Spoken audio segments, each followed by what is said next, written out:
Hey guys, welcome to the next video of the build series. I'm going to be doing things a little bit differently here. You're going to hear my voice more, but you're going to see me less. So hopefully this is a good thing. Let me know what you think of this video. I'm going to have some others coming out soon. We're making a lot of progress on this build. Please feel free to click like and subscribe if you want to see more.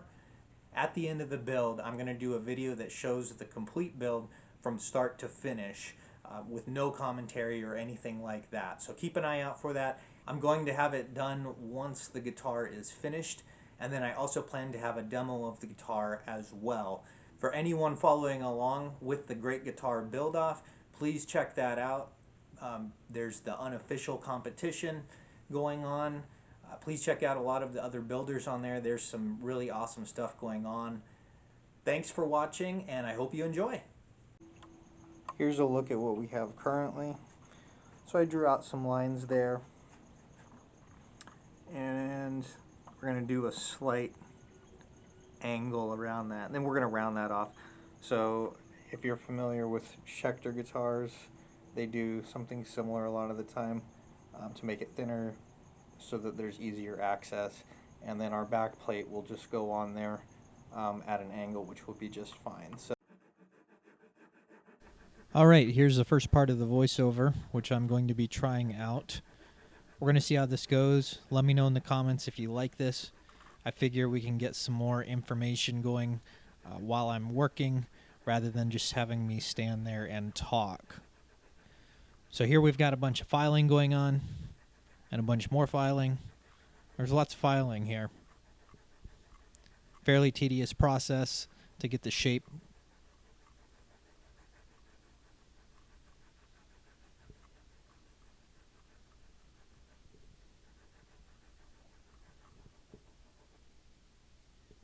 Here's a look at the first place I stopped. Got the basic shape in there. Still need to thin it out some more, but you can tell what I'm going for. And then here's the finished product. As you can see, I've rounded over the edges, sanded it out. Now it just needs the final sanding before actually putting on paint.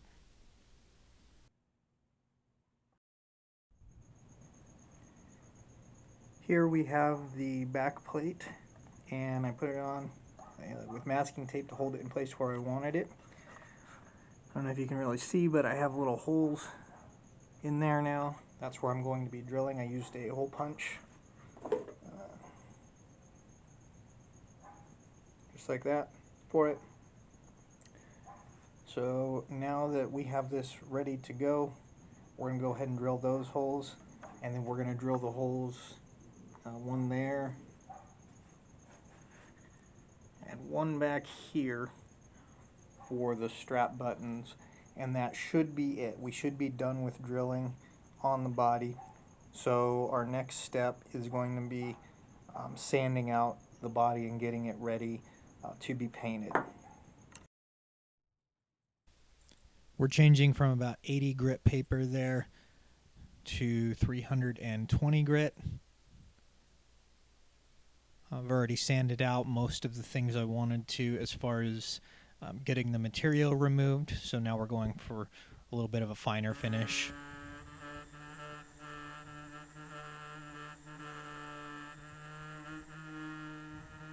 Lots and lots of sanding as well.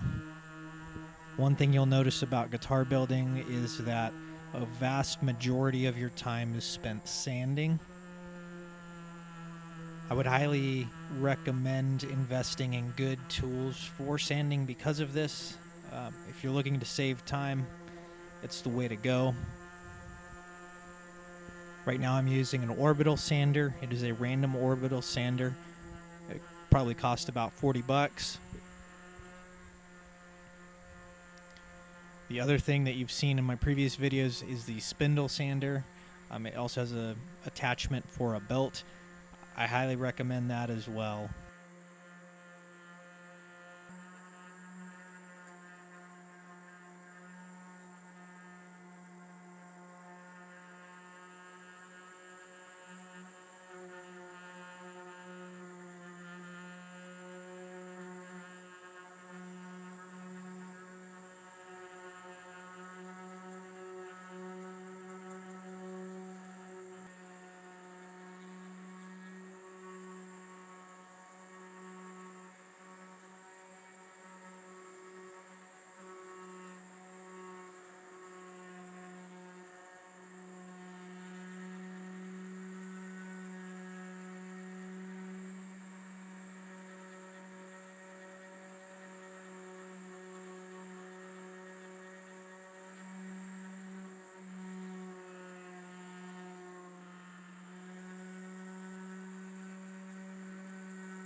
And what would you guess?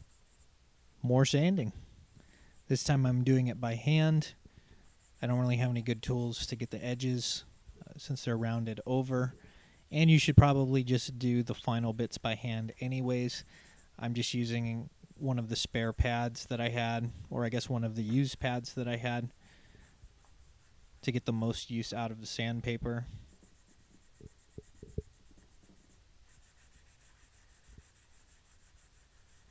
Prior to having these tools, I would spend many hours sanding because everything that you saw for sanding up until this point, I was doing by hand as well.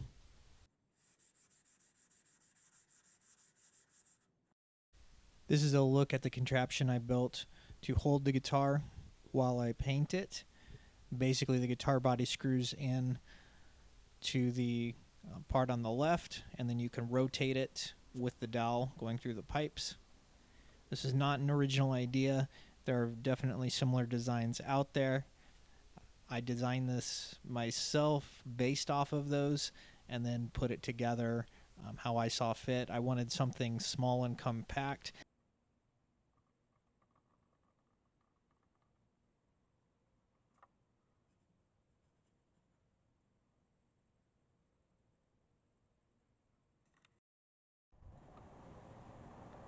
Here is our test run of the contraption.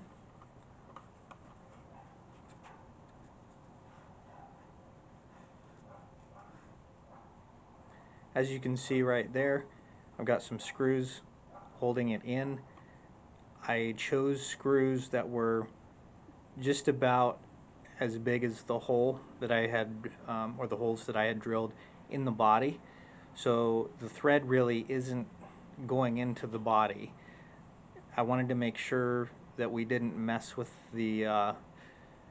that when we're actually putting the screws that are going to hold the neck into place. Those are actually going to be bigger and wider than these screws.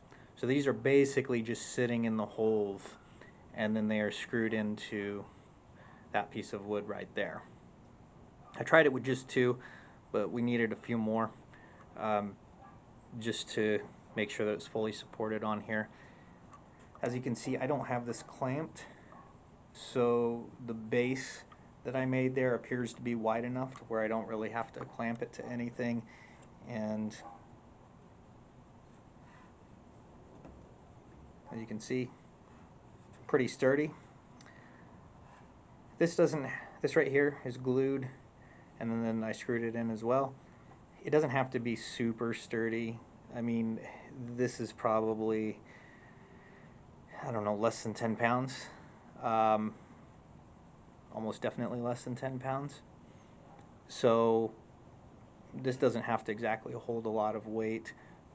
So we should be perfectly fine there. But point is, you can see I've got access to turn this. I can now spray the entire thing at once. So we're going to move everything down to the garage, and I'm going to get set up, and we're going to start priming the body after we clean it. Okay, here's the two products that we're using to get this guitar primed. I'll start with the item on the right. That is used to clean the guitar. Basically any finishes, it will get grease off, fingerprints, anything like that.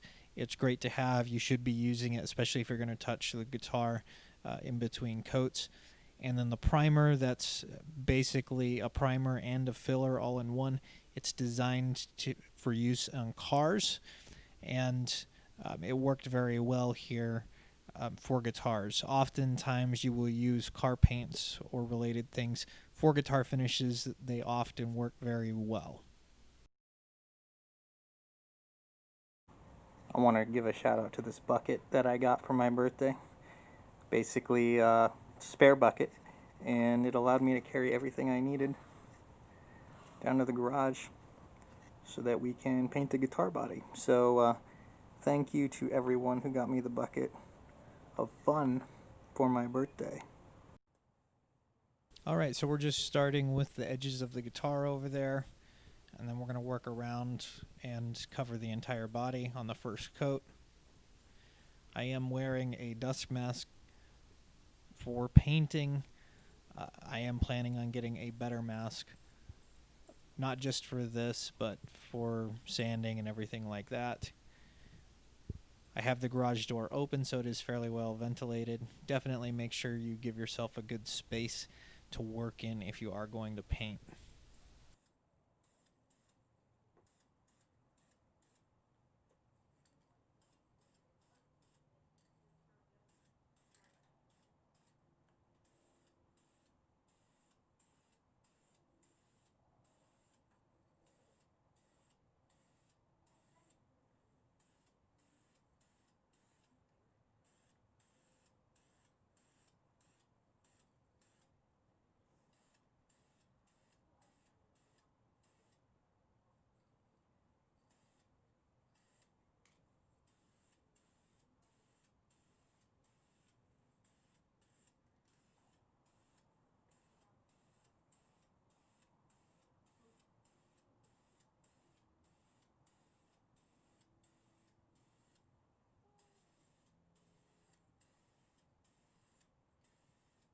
But it's a lot of back and forth, trying to keep a consistent distance away from the guitar. One thing that I do is I try to start spraying and then moving my hand so that you get a nice consistent finish, and I'm overlapping a little bit as well.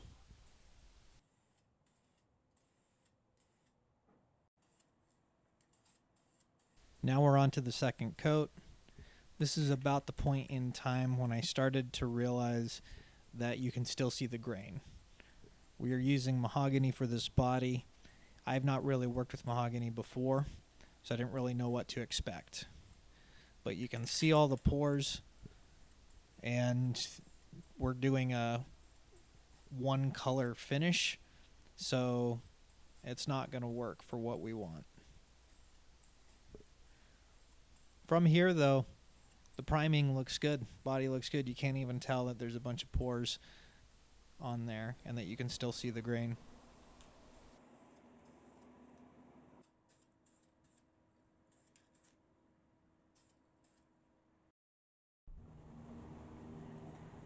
So I just spent the last hour or so doing this.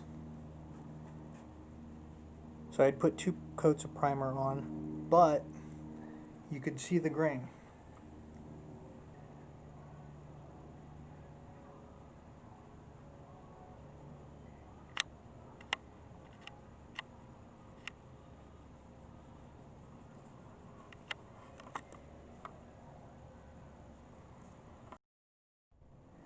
So essentially what I've done is I put a bunch of wood filler in.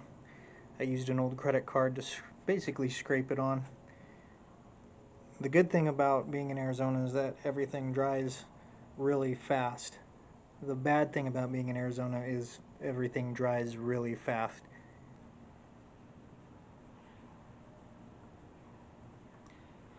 So now that everything's filled, all the pores in the wood grain are filled, tomorrow I'm going to go back and do a quick sand just to level everything out, and then we're going to throw another coat of primer on there and we're going to see how it looks.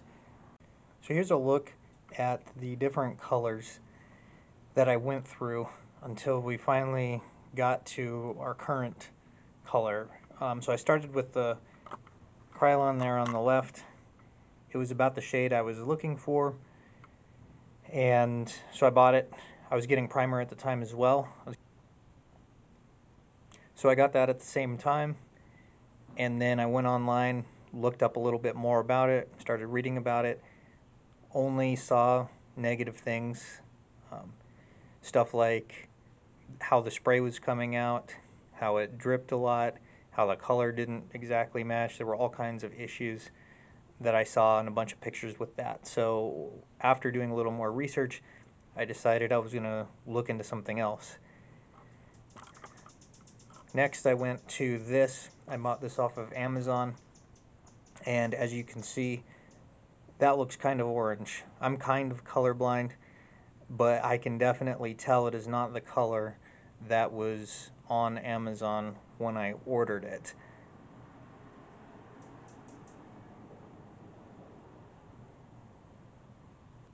Next we have these two Rust-Oleums that I got at Home Depot. The Sunburst Yellow there. That one was the first one I looked at, and it looked pretty close, so I decided to get that. And then I also saw this high performance enamel, and after seeing that I was like, okay, that is the color we want. So that is what I used. I got both of them because in case I didn't like it, or in case it looked a little bit different than I was expecting, then I could try this one as well. I wasn't sure how glossy this would look, which is another reason I got both, because we want a very glossy finish on this guitar. I think it turned out very glossy and very nice, so this was the best option out of everything that I saw. I looked for other Duplicolor automotive paint, could not find any yellow when I was in the store. So I wanted to use automotive paint, that was my goal, and we ended up with this, and I think it looks really good. You've already seen me spray enough paint, so I decided not to include the final color. It basically went on the exact same way as how you saw I was doing the primer. This is 2 thicker coats and then a third sort of touch-up coat just to make sure that I had good coverage. I'm very happy with the way it looks. It's got a nice gloss to it. Next step, we're going to be letting it dry for about a week, and we're going to be putting clear coat on over it. Thanks for watching. Please click like, please subscribe, and keep an eye out for the next video. We're making a lot of progress on this build, and I'm really excited to get this done.